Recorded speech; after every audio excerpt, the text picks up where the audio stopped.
Bonjour de Paris. Hello from Paris, France. You know, it's my favorite city in the whole world. Of course, this is the mission field for Terri Savelle Foy Ministries.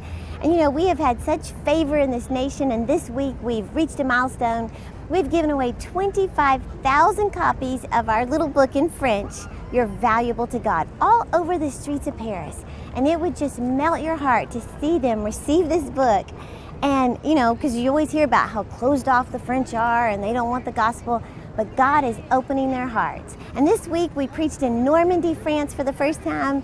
Yesterday I was with the Hillsong leadership team for 4 hours teaching on leadership, on how to go the extra mile. We'll be with Hillsong Paris this week. So many good things are happening here, and I'm so grateful for our partners. Well, I wanted to share that little update with you, but I also wanted to say that sometimes you can watch a podcast like this, you can see someone in an amazing city, you can see what God's doing in their life, and it can actually make you a little mad. Where you can start to say, why is it everything they do, it seems to just turn to gold? Or, wow, that's great, I'm glad your ministry's doing good, look at my life, none of my goals are being reached. And trust me, I totally understand. In fact, I remember hearing a message by T.D. Jakes years ago, and he was talking about all the struggles he went through when he was pastoring a church, I think in Virginia or West Virginia. And he said when he came to Dallas, Texas, his first Sunday, there were 1,500 people at the door. Now another pastor can hear that and get so upset, feel sorry for yourself and say, well, I've been pastoring for 20 years and I've never had 1,500 people. But here's the thing, Satan wants you to get a victim mentality and feel sorry for yourself. You know, I remember years ago, I was going through challenges in my own life, in my marriage, and I asked this girl, you know, her marriage seemed amazing, and I wanted some hope, I wanted some encouragement that I wasn't the only person going through this. And I just said, you know, have you and your husband ever been through challenges and faced difficulties that you had to really overcome to make it? She said, no. You know, we decided years ago that we would just never let the sun go down on our anger. I was like, well, good for you. But you know, a lot of times you can let somebody else's testimony condemn you and make you start to feel sorry for yourself. Well, I heard Keith Moore say this years ago, and it stuck with me.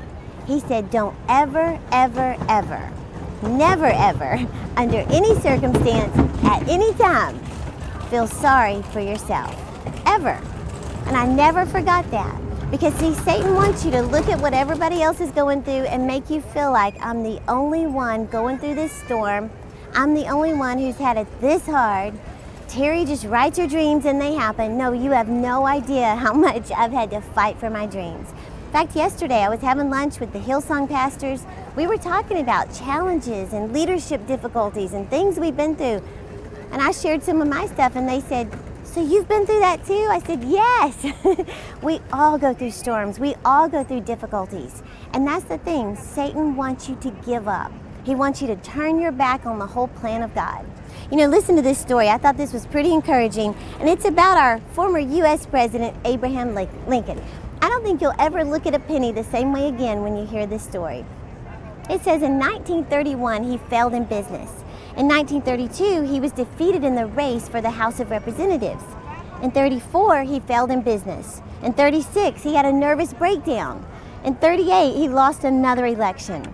It says in 1943, he lost a congressional race. In 46, he ran for office and lost. In 48, he ran for office and lost. It gets worse. In 55, he lost a Senate race. In 56, he was unsuccessful in his bid for the vice presidency. In 58, he lost another Senate race. But here's the thing, in 1960, he became the President of the United States. Don't ever give up on your dream. Look at other people. That was almost 30 years of heartbreak after heartbreak, disappointment after disappointment, but he did not give up on his dream.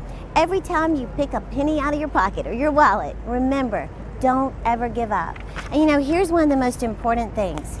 You know, you think about when a pilot, when he's flying an airplane, a pilot, when he encounters storms, he encounters turbulence, one of the worst things a pilot could ever do is get that headset, throw it off and say, I don't need the control tower, I'm flying alone. That would be the worst thing that he could do, is say, I'm flying alone. Well, that control tower sees the big picture. That control tower actually leads him through the storm. You know, that control tower sees things that that pilot could never see. He can tell him, hey, there's turbulence up ahead, there's a storm around the corner, there's another airplane coming your way. He guides him through the storm to get to his destination. Well, let me just tell you, God is the control tower. He sees the big picture. He sees what you're going through. And He knows there's storms up ahead. He knows there's turbulence coming. But He can guide you through the storm. So the most important thing for you to remember is keep the headset on. Don't ever get out of touch with God. And I'm not saying spend 2 hours a day in a prayer closet on your knees. I'm saying just constantly be aware of His presence. Talk to Him about everything. Talk to Him about the pain you're feeling, the frustration you feel. But here's the thing about God. He always provides solutions in His Word. You know, Psalm 91 says, those who dwell in the secret place of the Most High God shall remain stable. That means no matter what kind of storm you're facing, no matter how bad the turbulence may get, you can remain stable. You can remain fixed, but you have to stay in touch with the control tower. Think about Peter. Remember when he was in the boat and Jesus told him to come? Well, Peter actually was doing the impossible. As long as he kept his eyes on Jesus, he was doing what nobody else was doing. He was achieving a dream that was impossible.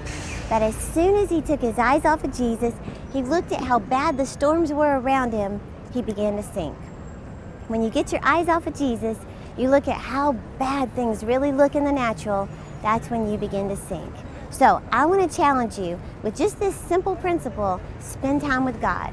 Even if it's 5 minutes, go somewhere by yourself and do like Jehoshaphat. Remember when the armies were coming against him? That looked impossible. But he said, God, I don't know what to do. Even if I did, I don't have the strength to do it. He said, but my eyes are on you.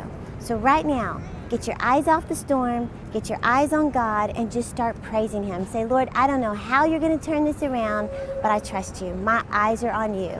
And I'm telling you, you'll remain stable. So, they say don't prioritize your schedule, schedule your priorities. Schedule time with God, okay? If you're enjoying these podcasts, please subscribe to this channel.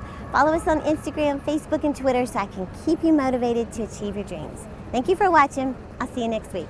I believe it's one thing to have a dream for your life, but when you discover God's plan for your life, that's the icing on the cake. It's more than a women's conference. It's a 2-day event that can change the course of your life. So make plans now to join Terri, Savelle Foy, and women from around the world at Icing 2016. You don't want to miss this unforgettable weekend of awesome worship, new friendships, fun-filled activities, and practical life application teaching with Terri. It's a sweet treat you don't want to miss. We'll see you at Icing 2016, October 14th and 15th at the Will Rogers Coliseum in Fort Worth, Texas. For more information and to register for this free event, visit terri.com. Don't wait. Register today.